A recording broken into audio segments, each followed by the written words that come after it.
Alors, pour bien s'approprier Dieu, il y a deux choses que je vais vous dire rapidement.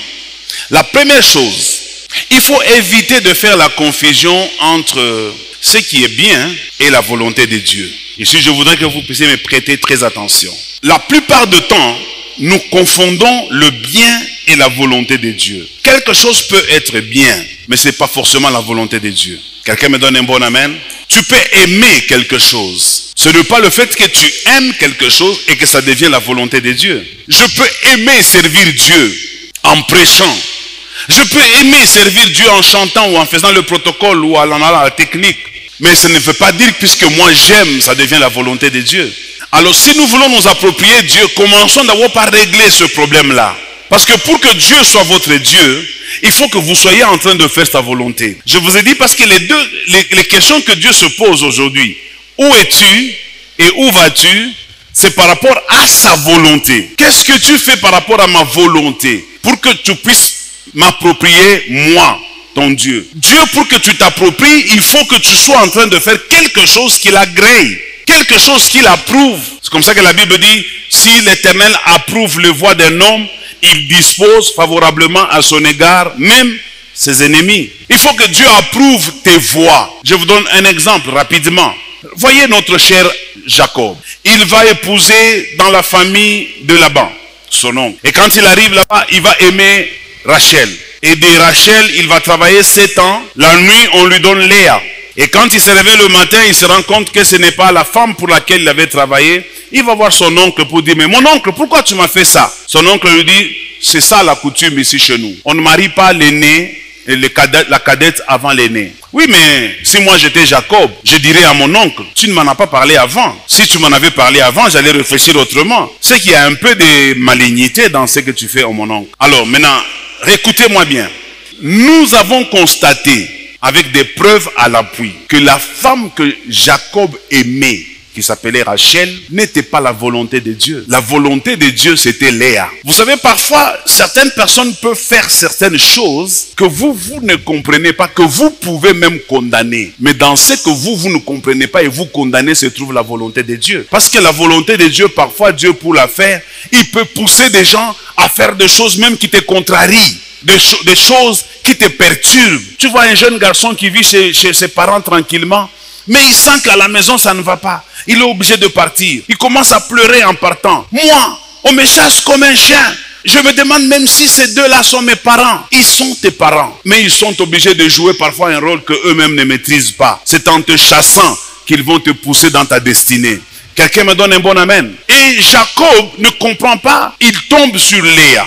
Une des preuves qui montre que Léa c'était la volonté de Dieu. Dieu va rendre Rachel stérile. Pendant qu'il rend Rachel stérile, il donne les enfants à Léa. Et Léa en a eu exagérément. Et vous allez voir qu'en Israël, ce qui était plus important, en Israël, tout Israël que vous connaissez là, c'est deux choses. C'est la royauté. 2, c'est la sacrificature. Et Dieu va donner à Léa et la royauté d'Israël et la sacrificature d'Israël.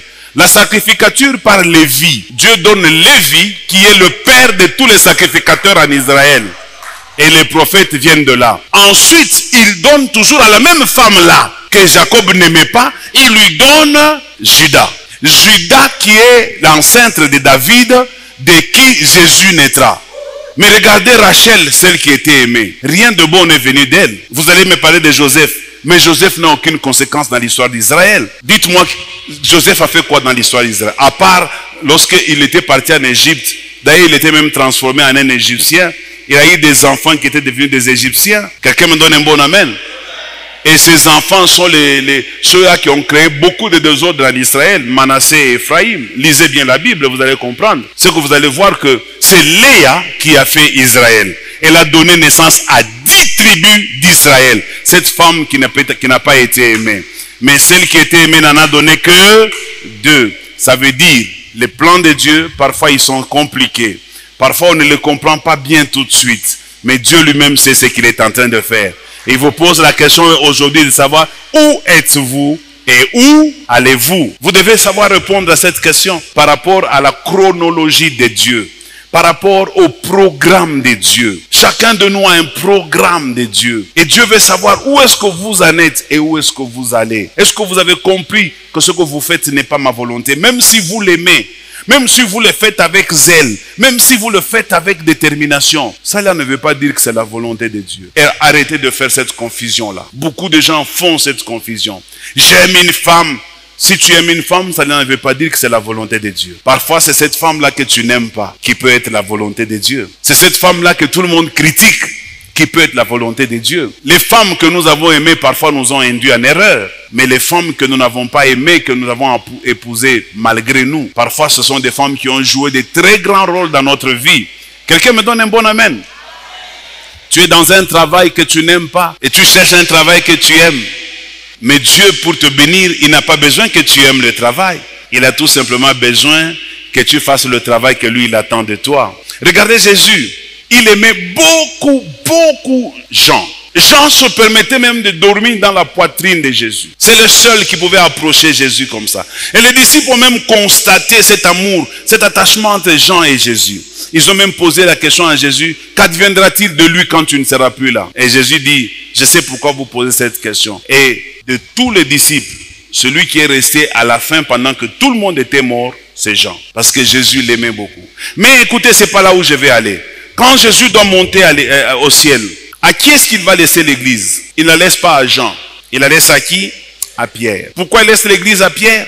Parce qu'il sait que Pierre, c'est quelqu'un qui va amener l'église plus loin. Mais celui que j'aime n'est pas forcément celui qui peut amener l'église plus loin. Quelqu'un me donne un bon amen? Si je t'aime, ce n'est pas une garantie que tu aies la volonté de Dieu. Ça, c'est mon sentiment. Je peux t'aimer, mais ce n'est pas la volonté de Dieu. Mais Dieu, dans son plan, il peut avoir le plan avec celui que moi je n'aime pas. Mais ce n'est pas le fait que moi je ne t'aime pas qui va changer le plan de Dieu. Même si moi je ne t'aime pas, le plan de Dieu reste intact. Même si je ne te connais pas, le plan de Dieu reste intact. Quelqu'un me donne un bon amen?